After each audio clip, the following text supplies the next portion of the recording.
Hello student, success coaching classes में आपका स्वागत है। यदि आप चैनल में पहली बार आए हैं तो चैनल को सब्सक्राइब कर ले और बेल आइकन को ऑल में प्रेस कर ले ताकि आने वाले सभी वीडियो को नोटिफिकेशन टाइम पर मिल जाए। तो आज हम लोग डिस्कस करने वाले हैं क्लास 9 का साइंस का जो आपका वीकली टेस्ट है 24 अगस्त को होने वाला है। उसके लिए हमारा वीडियो का ये सेट 2 होने वाला है। तो सेट 1 अगर आप नहीं देखें तो सेट 1 देख लीजिएगा, प्लेलिस्ट बना हुआ है। तो चलिए हम लोग क्वेश्चन को स्टार्ट करते हैं। किसी विशेष कार्य को, याद रखिएगा, कोई भी विशेष कार्य को करने के लिए कोशिका का क्या होता है, विशेष समूह होता है और समूह बनता है। इसी समूह को हम लोग क्या बोलते हैं, अंग बोलते हैं, अंग तंत्र बोलते हैं, उत्तक बोलते हैं या व्यष्टि बोलते हैं। तो उत्तक बोलते हैं। बहुत सारा कोशिका मिलकर क्या बनता है, एक हमारा उत्तक का निर्माण करता है।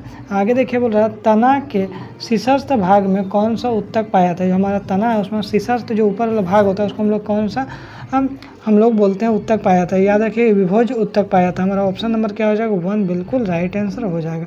आगे देखिए, पौधों की लंबाई, मान लीजिए अगर कोई पौधा है उसका लंबाई की बात कर रहे हैं या तो उसका ग्रोथ वृद्धि की बात कर रहे हैं, तो उत्तक की क्रियाशीलता के कारण कौन क्रियाशीलता के कारण होती है, मतलब किसके कारण होता है। तो याद रखिएगा, आपका शीर्षस्थ विभोज उत्तक है, पार्श्व विभोज उत्तक है, अंतर्वृष्ट विभोज उत्तक है और संवहन उत्तक है। तो याद रखिए, इसका राइट आंसर हो जाएगा शीर्षस्थ विभोज उत्तक हो जाएगा। आगे यदि हम लोग देखते हैं क्वेश्चन नंबर हमारा 4 क्या बोल रहा है, तो किस प्रकार के उत्तकों की क्रियाशीलता के कारण पौधों में वार्षिक वलय बनता है। जो वार्षिक वलय किसके कारण बनता है, संवहन उत्तक, पार्श्व विभोज उत्तक, शीर्षस्थ विभोज उत्तक या दृढ़ उत्तक। तो याद रखिए, इसका राइट आंसर हो जाएगा पार्श्व विभोज उत्तक, बिल्कुल राइट आंसर हो जाएगा। ठीक है, आगे यदि हम लोग देखते हैं क्वेश्चन नंबर हमारा 5 क्या बोल रहा है, तो क्वेश्चन नंबर 5 बोल रहा है पौधों में जल हो गया ना, जल तथा तने की मोटाई किस उत्तक के कारण बढ़ती है।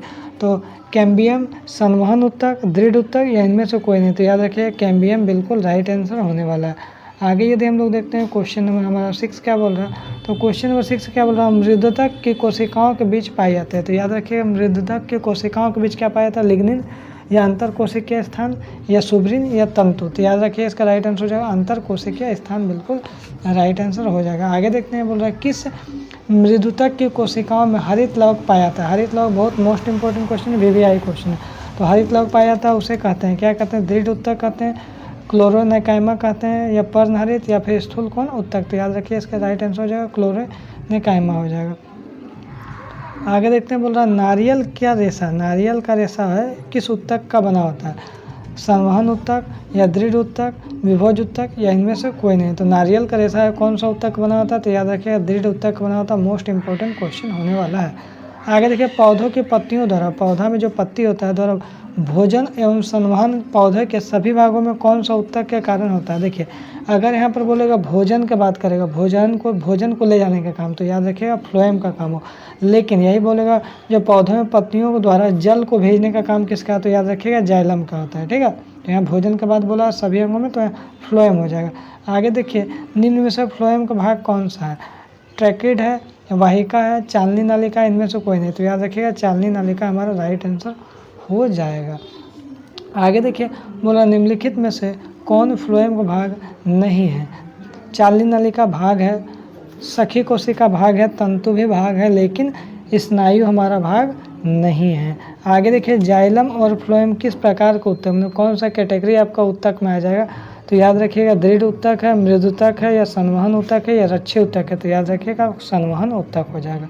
आगे यदि हम लोग देख लेते हैं क्वेश्चन नंबर 13 क्या बोल रहा है, जाइलम में उपस्थित जीवित कोशिका का क्या नाम। मान लीजिए जाइलम में जो उपस्थित होगा कोई भी जीवित कोशिका होगा ना जी, उसको हम लोग क्या बोलते हैं, जाइलम नालिका बोलते हैं, ट्रैकिड्स बोलते हैं, जाइलम तंतु या फिर जाइलम मृदुतक। तो याद रखिएगा, इसका राइट आंसर हो जाएगा जाइलम मृदुतक हो जाएगा। आगे देखिए, ट्रैकिड्स पाया जाता है, ये भी आपको मोस्ट इंपॉर्टेंट है। ट्रैकिड्स का किस में पाया जाता है, जाइलम या फ्लोएम। तो याद रखिएगा जाइलम में पाया जाता है ट्रैकिड्स। ठीक है, आगे देखते हैं 15 क्वेश्चन क्या बोल रहा है, निम्नलिखित में से कौन सा जाइलम का भाग नहीं है। जाइलम का भाग नहीं है, तो याद रखिए चालनी नलिका क्या है, जाइलम का भाग नहीं है, फ्लोएम का भाग है। बाकी जाइलम नलिकाएँ, ट्रैकिड्स, जाइलम तंतु, ये सब जाइलम का भाग है। तो कौन सा नहीं है, तो हमारा ऑप्शन नंबर 4 हो जाएगा। आगे यदि देखते हैं रक्त क्या है, तो याद रखिएगा रक्त जो हमारा क्या तरल संयोजी उत्तक है, क्या तरल संयोजी उत्तक है। रक्त के तरल अधात्री भाग को क्या बोलते हैं, तो याद रखिएगा उसको हम लोग प्लाज्मा बोलते हैं। तरल के जो अधात्री भाग होता है उसको हम लोग क्या बोलते हैं, प्लाज्मा बोलते हैं। मूंगफली और बादाम के छिलकों में क्या पाया जाता है, most important question, very important question. तो याद रखिएगा स्क्लेरिड्स पाया जाता है मूंगफली और बादाम के छिलका में। ट्रैकिडिया और अंड वाहिनी में पाए जाने वाला ऊतक कौन सा है? तो याद रखिएगा पछमल एपिथेलियम ऊतक हो। कौन सा है? तो पछमल एपिथेलियम। आगे देखिए क्वेश्चन क्या बोल रहा है, जो कॉन्ड्रियोब्लास्ट कोशिकाएं किस ऊतक में पाई जाती है? तो याद रखिएगा हमारा उपास्थि में पाया जाता है। क्या पाया? तो उपास्थि में।